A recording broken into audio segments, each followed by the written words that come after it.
नमस्कार, आप देख रहे हैं बिहार वाणी और मैं हूं आपके साथ शिवांगी अग्रवाल। बिहार विधानसभा चुनाव को लेकर एनडीए में सीटों के बंटवारे को लेकर के कोई भी फैसला नहीं हो पाया है।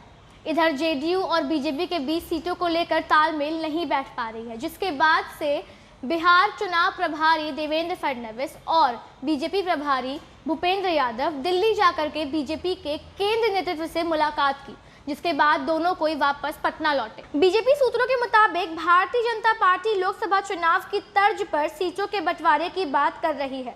लोकसभा चुनाव में बीजेपी ने 2 सीटों वाली जेडीयू को अपने बराबर यानी कि 17 सीट दिया था। बीजेपी कह रही है कि विधानसभा चुनाव में उसी तर्ज पर बंटवारा हो, यानी जेडीयू और बीजेपी बराबर बराबर सीटों पर चुनाव लड़े।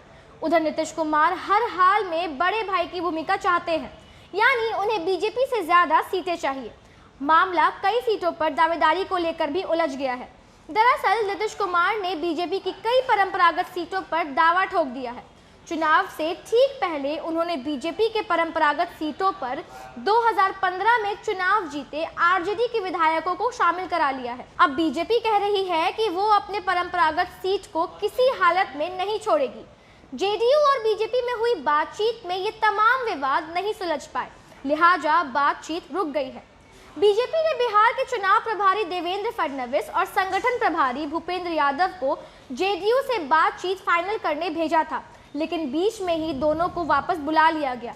दोनों एक बार फिर सीटों के बंटवारे को लेकर चर्चा करेंगे। उम्मीद है कि इस बार जेडीयू और बीजेपी के बीच शायद बात बन जाए। इधर सीट बंटवारे को लेकर के देवेंद्र फडणवीस और भूपेंद्र यादव बीजेपी के राष्ट्रीय अध्यक्ष जेपी नड्डा और गृह मंत्री अमित शाह से दिल्ली जाकर के मुलाकात कर चुके हैं।